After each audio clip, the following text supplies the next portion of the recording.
क्या 21वीं सदी में इस तरह का भेदभाव होना चाहिए कि मंदिर में कौन जा सकता है, कौन नहीं? बिल्कुल नहीं। इसका कोई सवाल ही नहीं है। किसी खास जाति या पंथ के लोगों को मंदिर में जाने की इजाजत न देना एक अपराध है। यह हमेशा से एक अपराध रहा है और आज भी है। यह इस तरह से इतना बढ़ इसीलिए गया क्योंकि उन दिनों मंदिर निजी होते थे। अब उन्हें सार्वजनिक कर दिया गया है। लेकिन इन मंदिरों को निजी तरीके से बनाया गया था। मान लीजिए कि किसी परिवार ने इसे बनाया और उन्होंने सिर्फ अपने लोगों को आने की इजाजत दी। उसे बने अब सैकड़ों साल हो गए और अब सब लोग जा रहे हैं, पर उस परिवार के लोग अभी भी यही सोचते हैं कि सिर्फ उनका समुदाय ही इसमें जाए। इसमें भेदभाव कम और अज्ञानता ज्यादा है।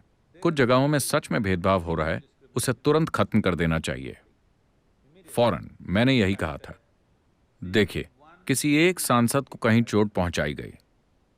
देश में 540 सांसद हैं। उन सबको यह मुद्दा उठाना चाहिए। उन्हें अपने अपने क्षेत्रों में जाना चाहिए और कम से कम ऐसे एक मंदिर का पता लगाना चाहिए जहां भेदभाव होता है। वहां उन्हें उस नियम को तोड़ना चाहिए कि सिर्फ ये इंसान जा सकता है या वो इंसान जा सकता है। अगर सभी सांसद ऐसा करते हैं तो संदेश स्पष्ट हो जाएगा कि कानून ये है। ज्यादातर लोग जानते ही नहीं कि कानून है क्या। उन्हें लगता है कि वो जो कर रहे हैं वही कानून है। लोग इस बारे में अनजान हैं। हाँ, महिलाओं के बारे में आप क्या कहेंगे? हाल ही में जो शनि शिंगणापुर मंदिर वाला विवाद हुआ और कई महिलाओं को आपका मत जानकर बुरा लगा।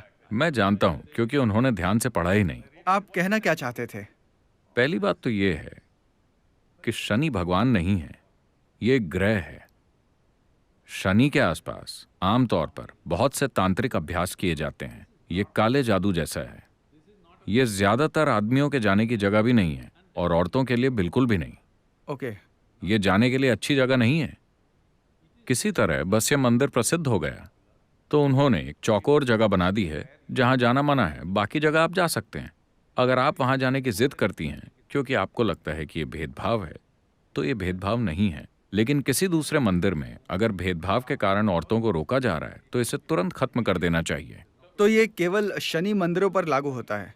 अभी तक मैं इस मंदिर में नहीं गया हूं। मैंने ये पहले ही कहा था।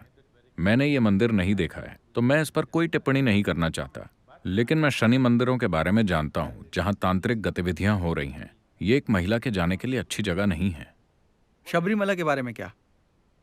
देखिए, ये मंदिर पहाड़ों के ऊपर है। पुराने जमाने में महिलाओं को पहाड़ी मंदिरों में न जाने की सलाह दी जाती थी। उन्हें वहां न जाने की सलाह देने की एक वजह है। आज बेचारा बाघ एक बिल्ली बन गया है। हमें उसे बचाना पड़ रहा है। एक समय था जब बाघ का मतलब था आतंक, और वो इस देश में हजारों की संख्या में थे। हमारा पूरा देश एक घने जंगल की तरह था। पहाड़ी मंदिरों में ऊपर चढ़ना ज्यादातर रात में किया जाता था। अगर लोग वहां जाते हैं तो मांसाहारी जानवर, खासकर बाघ और चीता, वो हमेशा औरत को आदमी की अपेक्षा ज्यादा जल्दी सूंघ लेते हैं। तो उन्हें लगा कि औरतों के लिए रात में पहाड़ पर चढ़ना सुरक्षित नहीं है। ये बहुत पहले होता था। अब औरतों के पास कई तरह के सैनिटरी साधन हैं। उनके पास जूते हैं, पैंट वगैरह हैं। अब वो जा सकती हैं।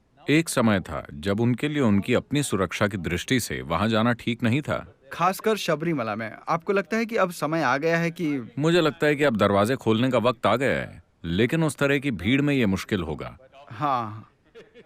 लेकिन अगर कोई औरत जाना चाहती है तो मुझे नहीं लगता कि हमें उसे रोकना चाहिए। I don't see why we should stop.